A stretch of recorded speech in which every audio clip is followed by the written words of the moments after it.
Masaya ako ngayon, Bella. Bulong nito. Tumahimik ka. Kapag nagising ang anak ko dahil sa kalandian mo, sa labas kang matutulog. Inis na piksi ko. Hanggat maaari gusto kong manahimik na lang siya kasi naman pakiramdam ko ay hindi ko na naman kontrolado ang sarili ko. Napakagat labi ako nang maramdaman ko na hinawi niya ang buhok ko at napunta sa punong tenga ko ang mainit na labi nito. Nilingon ko ito para sana utusan na lubayan ako pero tila ito ang sinasabi nilang wrong move dahil sinunggaban ni James ang awang na labi ko. Hindi rin ako makagalaw nang mabilis na umikot ito at napunta na sa ibabaw ko. Nagmumura ang isipan ko dahil alam ko kung saan patungo ito at gusto kong pigilan ang lahat pero walang lakas ang katawan ko na gawin ang gusto ng isip ko. Shh!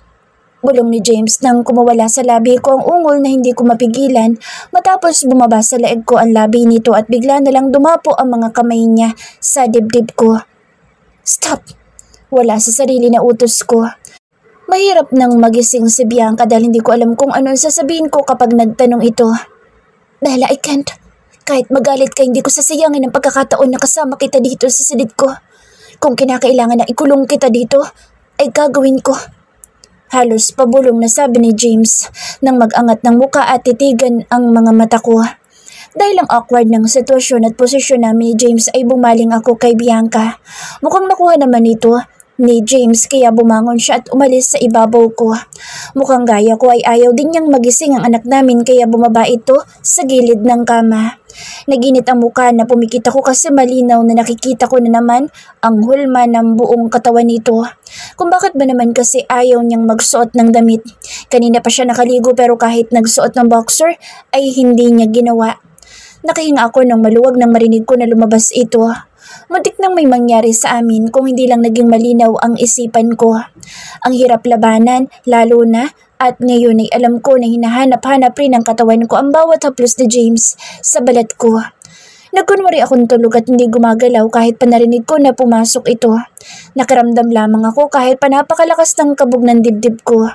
Saglit pa naramdaman ko na binuhat ako ni James at inilapag sa kung saan at saka ko lang naunawaan ang lahat nang makitang naglatag siya na isang foam sa sahig at dito niya ako dinala. I'm sure hindi na natin may istorbo ang anak natin nito, Bella. Nakangiti na sabi ni James na hinahaplos ang pisngi ko. Ang landi mo talaga. Nakasimangot na sagot ko dahil ang walang hiyang puso ko'y nagwawala yata sa loob ng dibdib ko. Kailangan kitang akitin ulit. Overdue na ang kapatid ni Bianca. Tila nakakaloko na saad nito. Napairap na lang tuloy ako. Akala mo ba ayos na tayo? Hanggat hindi ko nakikita si Maria at Mario, hindi tayo okay. Baka akala mo. Seryosong sagot ko. Don't worry. Confident naman ako na maayos ang lahat. Meanwhile, mag-a-advance muna ako. Kailangan singilin kita sa 5 taon na pinagtaguan mo ako. Sasagot pa sana ako nang hatakin nito ang undies na suot ko. Naging madali sa kanya ang gawin ito dahil nakabestida ako na pinatungan ng blazer na iniwan ko sa sasakyan ko dahil mainit kanina nang lumabas ako. Parang gusto ko tuloy na bantayan ka sa opisina mo kung ganito lagi ang suot mo kapag pumapasok ka. Sabi ni James. I miss you. All of you. Halos mabaliw ako noon nang iwan mo ako at basta ka nalang nawala na parang bula. Shit ka, mamaya ka na magkwento. Ituloy mo na yan kung gusto mong makaulit ka pa. Hindi makatiis na reklamo ko. Paano ba naman, ngayon niya pa naisip ang mga iyan kung kailan nasa loob ko siya. Tapos biglang tumigil para lamang sabihin ang kung ano-ano sa akin. Isang marahang tawa ang pinakawala ni James. Saka mahigpit na hinawakan ang 2 binti ko at doon ay gumalaw na. Walang usapan na namagitan sa pagitan namin lalo na nang magsimula na siyang gumalaw. Hindi ko maipaliwanag ang nararamdaman ko.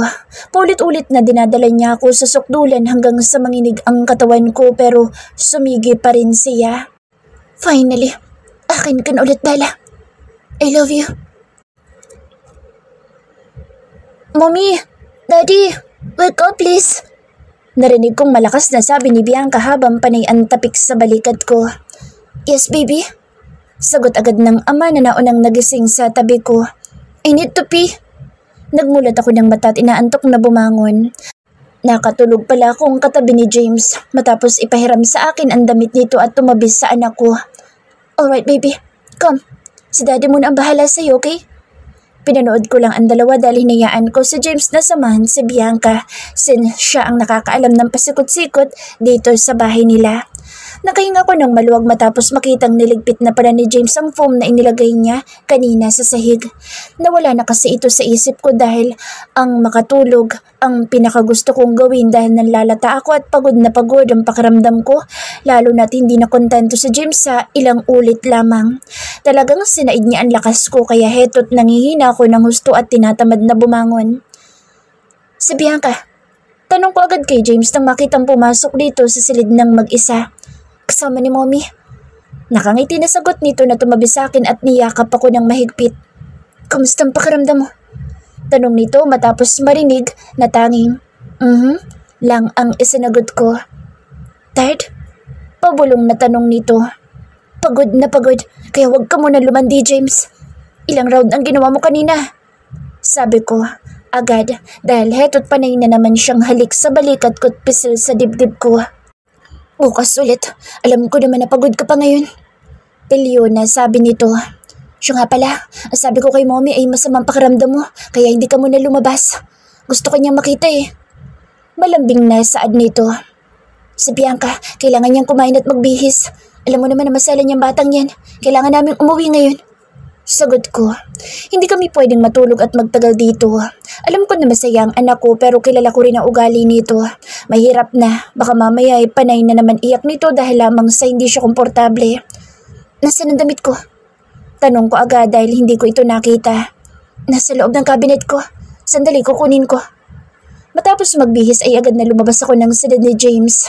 Naabutan ko si Bianca na masayang kalaro ang isang batang lalaki na tila matagal na silang magkakilala habang nakabantay ang ina ni James at pinapanood ang dalawa. Good evening po. Magalang nabati ko nang makalapit dito. Naku bata ka, hindi ko pa rin nagbabago. Ang ganda mo pa rin. Nakangiti na sabi ng mommy ni James sabay yakap sa akin ng mahigpit. Namiss kita anak. Naiiyak na sabi nito nang pakawalan ako. Ang tagal mong nawala. Akala ko hindi na kita makikita, Bella. Mabuti't nahanap ka na ng anak ko. Maging ako'y napaluha. Nawalang bigla ang bigat na nararamdaman ko sa puso ko nang yakapin ako nito.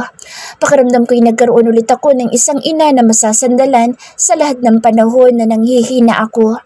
Minsan pala mabuti rin ang balikan ng mga bagay na pilit kong tinatakasan dahil dito mismo sa lugar kung saan ako nasaktan ay dito ko rin natagpuan ang kapayapaan na matagal nang nawala sa puso ko dahil sa napuno ako ng galit sa mundo.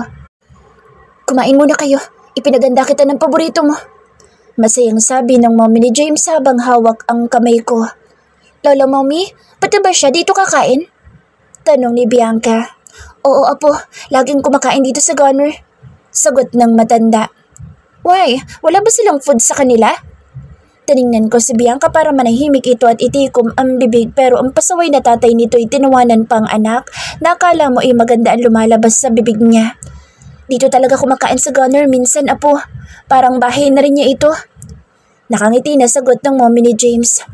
Kaninong anak siya? Bigla ay sabat na tanong ko. Kay Maria, Bella. Dahil ko pang kumain ng kamya sa asim ng pagmamukha ko nang marinig ko ang sagot ng ina ni James. Pinakatitigan ko ang bata at pilit na hinahanap sa bawat sulok ng mukha at itsura nito kung may bakas ba ng lahi nito. Bella, bulong ni James na pinisil ang hita ko sa ilalim ng mesa. Wala ka naman sigurong binabalak na masama sa bata, di ba? Tanong nito. Inirapan ko lang ito at pilit na ngumiti. Ibig sabihin ko nandito ang anak ni Maria, meaning nasa paligid lamang pala ang bruhang iyon. Bata, ayaw mo ba naluto ni Lola? Bakit ang konti mo lagang kumain? Madaldal na tanong ng batang lalaki na sigurado akong matanda si Bianca dito. Yeah, masarap. But I'm full. Sagot ng anak ko. Pinagmamasdan ko ang batang lalaki sa tabi ng anak ko. Magalang at mabait na bata ito kaya I wonder kung kanino nagmana dahil obviously hindi sa ina. Magandang gabi. Malakas at masaya na tinig ni Mario ang narinig ko nang pumasok ito. Wow, andito pala kayo, Miss Bella. Bati nito sa akin pero inikutan ko lang ng mata. Napunta ka sa mga mata ko sa babaeng hawak nito ang kamay at malaki ang tiyan. Kung hindi lang ito buntis, baka nilapa ako na ito sa mga oras na ito lalo pa at kumukulo ang dugo ko sa kanya sa biglang pagpapakita niya sa akin ngayon. Sumalo na kayo sa amin. Naku, special ang niluto ko at nandito si Bella at ang apo ko. Masayang sabi ng mommy ni James na halatang hindi napansin ang awkwardness sa pagitan namin. Matalim ang mga mata na tinapunan ko ng tingin si Maria na tinaasan pa ako ng kilay na akala mo na may ikinaganda niya, gayong ginuhitan lang naman ng lapis para magkaroon ng hulma. Bella, agaw atensyon ni James sa akin na kanina papanay ang pisil at haplos sa hita ko. Kung wala lang ang mom ni James at mga bata ngayon kasama namin, ay baka nagbuga na ako ng apoy pero pasalamat pa rin siya na malaki ang tiyan niya at marunong pa rin ako magtimpi dahil kung hindi ay ewan ko na lang talaga. Sandali pa nagpaalam na ang mommy ni James na aakyat umano sa taas dahil naiwan sa silid nito ang cellphone na kanina pa umano niya hinahanap. Miss Bella, kung may binabala kang masama sa asawa ko, sa akin mo na lang gawin please. Pwede mo ko sampalin kahit ilang ulit. Wag lang ang asawa ko at buntis siya ngayon. Agad na sabi ni Mario nang makalayo ng konti ang mommy ni James. Manahimik ka Mario. Mataray na sabi ni Maria dito. You two, shut up! Nakakairita kayo. Mataray na sabi ko. Mom, are you guys fighting? Sabat na tanong ni Bianca. Malakas nga pala ang boses ko dahil hindi ako nakakapagtimpi sa mga kaharap ko. No anak, nagkukwentuhan lang sila. Sagot ni James. Kita siguro nito na galit ako at mainit ang ulo ko. Talagang masama ang tingin ko sa bruhang kaharap ko dahil wala sa mukha niya ang pagsisisi sa ginawa niya sa akin at sa amin ni James noon. Bruha talaga pero maldita ako kaya sigurado na hindi ko makakasundo ang babaeng ito. Pwede naman siguro na magbati na kayo. Total ay ayos na rin naman na kayo ni Sir James. Sabi pa ni Mario. No, hindi ko siya gusto. Isa pa Mario, baka nakakalimutan niyo kung anong ginawa ng babaeng yan kaya di natuloy ang kasal ko. Nagpipigil sa galit na sagot ko. Sino bang may gusto sa'yo? Baka nakakalimutan mo rin ang ginawa mong paninira sa akin. Mahigpit na hawak ko ang tinidor dahil gigilid talaga ako sa bruhang ito lalo na't sinasagot-sagot pa ako. Between you and me, ikaw itong malaking atraso sa akin. Sinungaling at manloloko ka kaya huwag mo akong akusahan dahil ang inilabas ko'y totoong baho mo at hindi gawa-gawa gaya ng palabas mo. Mataray na sagot ko. Kung inakala niya na aatras ako dahil pinapakita niya ang sungay at buntot ay nagkakamali siya dahil ako mismo ang puputol ng mga iyan. Mama, tawag ng anak ni Maria sa ina.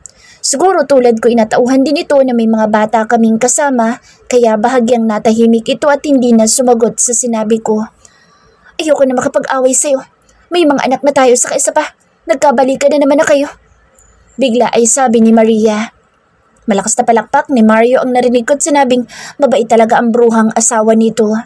Bubukasan ang bibig ni James nang taasan ko ng kilay kaya bigla ay itinikom nito at nilunok ang naabot na cucumber na basta na lang niyang kinagat. Ayoko rin makapag-away sa'yo. Hindi worth it. Ayan, bati na kayo. Ang galing. Huwag na ulit kayo mag-aaway na dalawa ha. Nakakatakot kayo eh. Sabi ni Mario na nakatanggap ng hampas sa braso mula sa bruhang asawa. Uwi na kami. Formal na sabi ko nang matapos kaming kumain at bumalik sa mesa ang ina ni James. Dala ang cellphone nito. Kalaro pa rin ni Bianca ang batang lalaki na ngayon ay umiiyak na at inaalo ng ina dahil nainis ang anak ko kaya sinabihan na masyadong slow daw at ayaw na niyang kalaro. Sige anak, balik kayo dito ha. Mamimiss ko maganda kong apo. Sabi ng mommy ni James na hinahaplos ang buhok ni Bianca. Sige po. Tanging nasabi ko para hindi na humaba pa ang usapan. Let's go. Aya sa amin ni James nang lumabas ito ng silid, dala ang susi ng sasakyan at sinabing ihahatid kami. Sa gilid ng mga mata ko, kita ko ang ilang sasakyan na nakasunod sa kotseng minamaneho ni James kaya kinuha ko ang cellphone ko at tinawagan ang right hand ko. Missy, sagot agad nito. Truck, may location now. Matigas na sagot ko. Kita ko na sinulyapan ako ni James sa rear mirror matapos marinig ang sinabi ko. Hindi ko alam kung napapansin niya ang tungkol dito dahil mula ito sa labasan ng subdivision kung saan siya nakatira ay nakasunod sa amin ang mga sasakyan na pinapatrack ko. Missy, may 4 na itim na van po ang nakasunod sa iyo sa mga oras na ito. Nakakonvoy po sila at iisa ang ruta ninyo. Sabi agad na halatang panay ang typing para marahil makita ang lokasyon ko sa system kung saan ay daan na tinatahak ng sasakyan ni James. Hack the system and terminate the subject now. Utos ko. Nagkakamali sila kung inaakala nilang malalapitan ako ng walang kahirap-hirap dahil ngayon pa lang, alam ko na malapit na silang makipagkita kay kamatayan. For my security, lalo na't kasama ko si Bianca ay ilalabas ko ang alas ko, maprotektahan ko lang siya sa kamay ng mga kalaban ko, na alam kong ang tanging gusto ay ang makuhang anak ko para magamit laban sa akin. James, may Bluetooth ba itong sasakyan mo? Tanong ko habang mabilis na nagtipa sa iPad na hawak ko. Wala, Bella. Sagot agad ni James. Sa kalsada nakatutok ang paningin nito habang formal na nagmamaneho. Alam ko na tulad ko hindi na rin maganda ang kutob niya lalo na sa mga ikinikilos ko. Give me the directions right away. Utos ko sa tauhan ko sa kanilakasan ng volume ng cellphone ko matapos sa loudspeaker ang tawag ko. Sundin mo ang direksyon na sasabihin niya. Mariina, sabi ko kay James. Alam ko na nakuha na niyang ibig ko sabihin kaya naman hindi na nagtanong pa. Bianca anak. Listen to mommy ha? Naglalaro kasi kami ni daddy kaya study ka muna sa upuan mo ha? Sabi ko sa anak ko. Yes mom. Nakangiti at nakakaunawa na sagot nito. Agad na kinabitan ko ng seatbelt si Bianca at saka hinanap ko ang Frozen na palabas sa cellphone ko na paborito nito. Here's your favorite. Nakangiti na sabi ko sabay kabit ng headset sa tenga nito. Mabilis ang patakbo ni James sa sasakyan lalo na at alam niyang nasa panganib kaming dalawa ng anak ko habang kausap ko si Bianca. I need backup. Malakas na sabi ni James sa taong kausap nito matapos ibigay ang lugar kung nasaan kami. Don't worry Bella, kasama niyo ako ni Bianca. Walang masamang mangyayari sa inyo hanggat buhay ako. Seryoso na sagot nito habang ilang sasakyan ang nalagpasan nang mag-overtake ito. Ilang magkasunod na putok ang narinig ko at sigurado akong para ito sa direksyon ko. Stay with Bianca. Sigaw ni James matapos makita na dinukot ko ang baril sa loob ng bag ko at kinasa ito. 2 minutes. Malakas na sabi ng kanang kamay ko na alam kong nakasubaybay sa bawat nangyayari ngayon. Make it fast dahil hindi mo gugustuhin na mapahamak kami ni Bianca ngayon dahil sa kapabayaan mo. Singhal ko. Mabuti na lamang at abala si Bianca dahil kung hindi ay sigurado ako magtatanong ito kung bakit ganito na lamang ang kilos ko. Shit! Napatingin ako kay James na halatang frustrated matapos kabigin ang manibela sa kanan nito. Tinamaan ang gulong natin, Bella. Seryosong sabi ni James sa akin. Hindi nakaligtas sa mga mata ko kung paano niya dinukot ang baril sa compartment ng sasakyan. Mukhang alam ni James na nasukol kami at ito lamang ang tanging paraan. Ang lumaban at makipagsabayan ang magagawa naming dalawa sa mga oras na ito. Don't worry, makakauwi tayo na ligtas. Determinado na sabi nito. Alright, get ready. Tanging naisagot ko dahil heto't ilang putok ang tumama sa direksyon ng sasakyan namin. Mom, what's going on? Tanong ni Bianca nang sumadsad ang sasakyan matapos ang malakas na putok. Tuluyan ang pumutok ang gulong ng sasakyan kaya naman alam ko na sa pagkakataon na ito ay nasukol kami ng kalaban. Don't open the door at wag na wag kayo lalabas ng sasakyan. Malakas na utos ni James habang hawak na ngayon ang baril. Anak, kasi naglalaro tayo ni Daddy ng play with the bad guy. Remember, you need to fight to survive. But it's also good if you can hide so they can see you. Sabi ko sa anak ko. Malakas ang kabog ng dibdib ko. Alam ko na hindi biro ang lahat lalo na't kasama ko si Bianca. Kung bakit kasi tiwala ako na pinauwi ko ang mga tauhan ko kanina without thinking na may mananamantala sa maluwag na security measures ko. Wow, that's fun. I'm excited, Mom. Sabi pa ni Bianca sabay palakpak. Missy, don't worry. Nasa area na po ang mga tauhan natin. Sabi ng kanang kamay ko na nakalimutan kong nasa line pa pala dahil ginaguide niya kami para sa exit point namin sana. Bella! Malakas na sigaw ni James nang makita na binasag ng ilang kalalakihan ang bintana ng sasakyan niya. Baba! Malakas na utos na isang lalaki matapos na buksan ang pintuan ng sasakyan.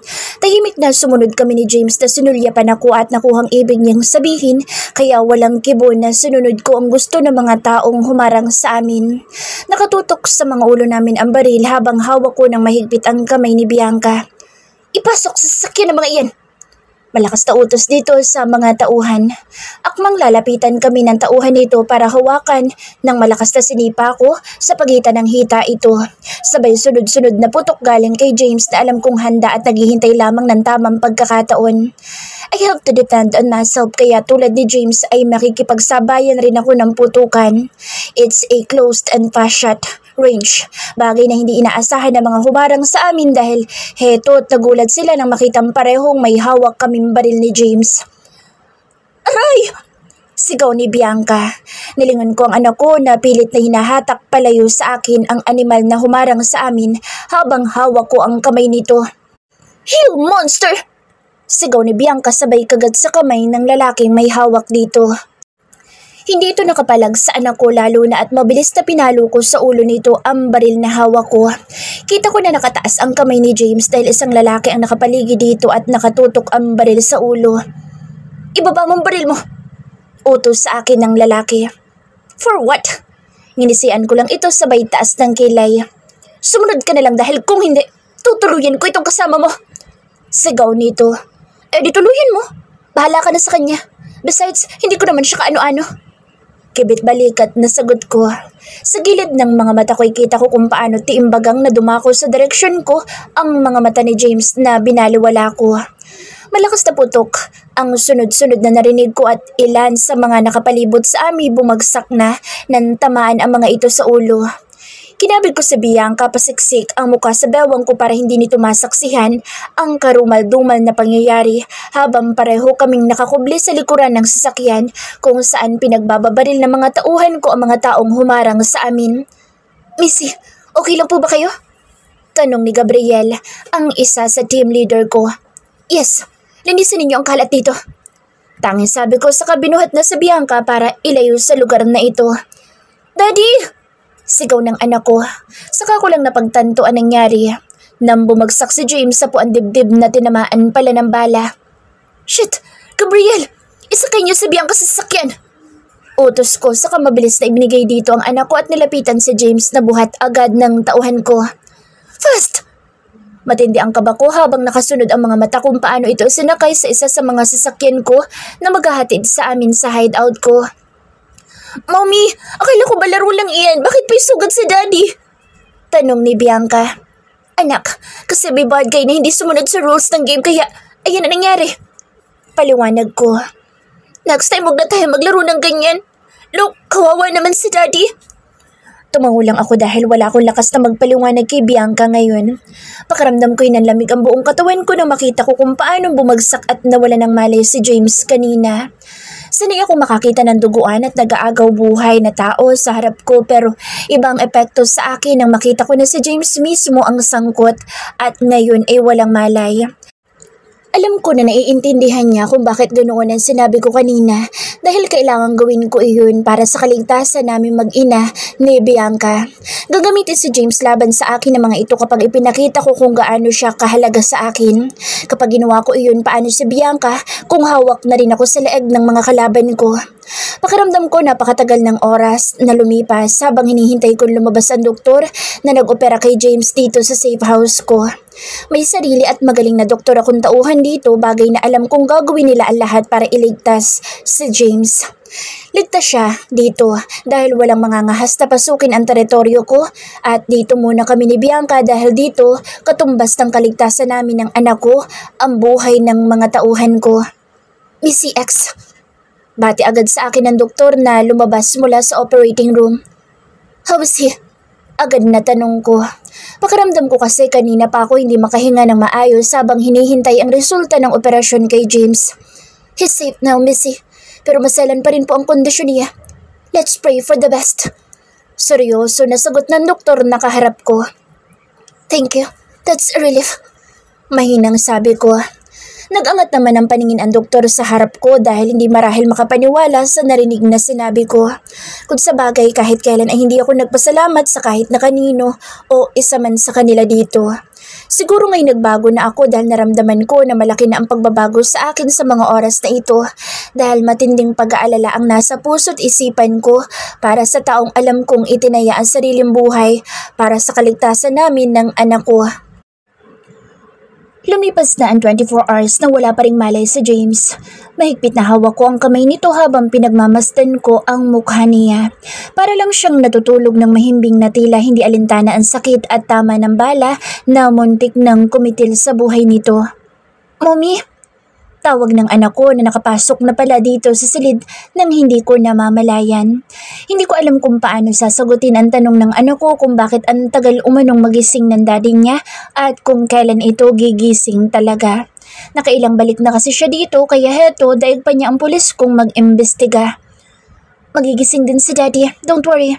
Kailangan lang niyang matulog para makapagpahinga siya. Napagod kasi siya dahil sa nakipaglaban siya sa mga bad guy na kalaro natin kahapon. Paliwanag ko. Nagcha-charge si daddy para magkaroon ng energy?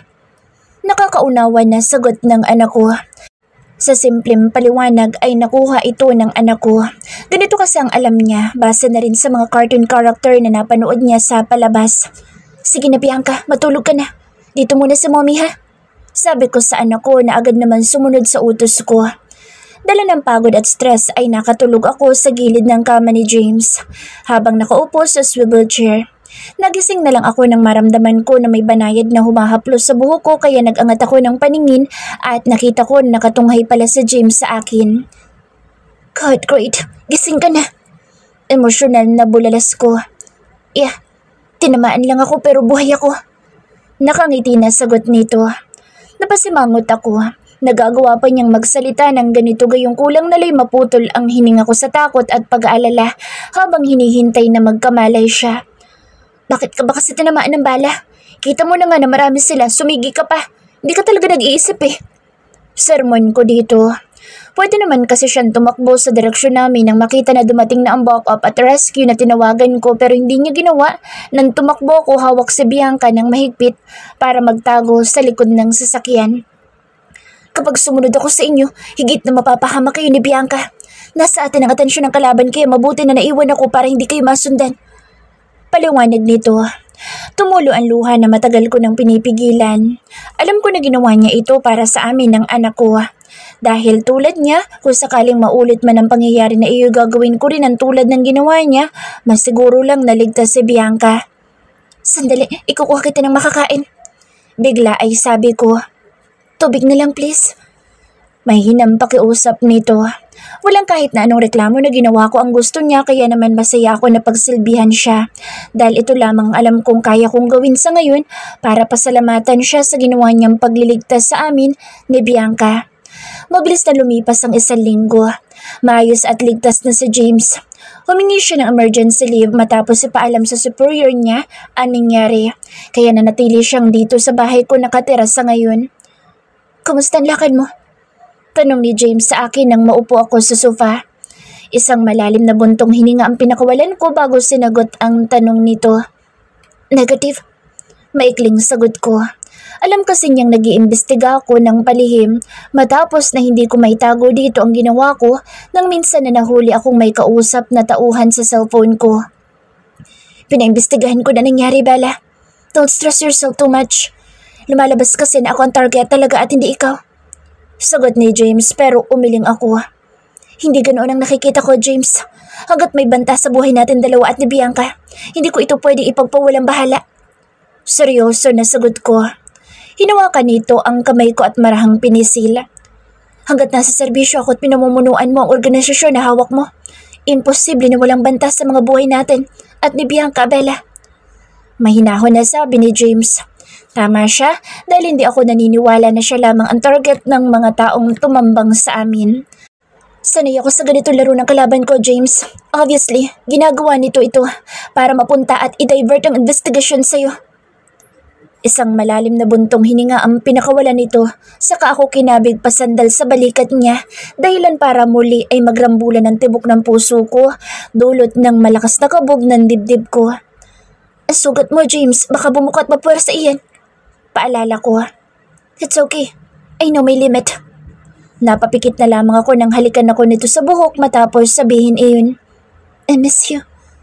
Ang tagal mo sa labas. Bulong pa nito. Heto na naman siya. Clingy na tila bata. Daig pa si Bianca na lagi ay gustong nakadikit sa akin at nakasunod sa bawat kilos ko. Ang galing na ng anak natin sa self-defense, Bella. Natutuwa na sabi nito. Panay ang marahang haplos niya sa braso ko kaya na-relax pati ang isip ko. Pinanood mo na naman si Bianca? Tanong ko. Sabi ko sa'yo dito ka lang at hindi pa yan tuluyang naghihilom na sugat mo. Bakit ba hindi ka marunong makinig? Nakasimangot na sagot ko. Ang tigas kasi ng ulo nito. Kahit anong sabihin ko kapag si Bianca ang pinag-uusapan ay hindi nakikinig. Wala naman akong ginawa eh. Pinanood ko lang ang training niya. Isa pa masamanda mo ako kaya tingnan mo't buhay pa ako. Natatawa na sagot nito. Napairap na lang ako. Itong dahilan niya na ganito ang laging kinaiinisan ko. Akala mo kung magsalita siya hindi nag-agaw buhay ang lalaking katabi ko. Bahala ka sa buhay mo. Kapag namatay ka ng maaga, mag-aasawa ko ng iba. Mataray na sagot ko sabay tayo at iniwan itong hindi nakasagot sa sinabi ko. Isa pa pala, bibigyan ko ng bagong daddy si Bianca. Total naman matigas ang ulo mo. Mainit ang ulo na sabi ko pa nang lingunin ko ito. Uy Bella, teka lang. Saan ka pupunta? Tanong nito na tumayo para sundan sana ako. Sa labas, maghahanap ng bagong tatay ni Bianca. Bulyaw ko sabay pasok sa wardrobe ko para kumuha ng damit na isusuot ko after kong maligo.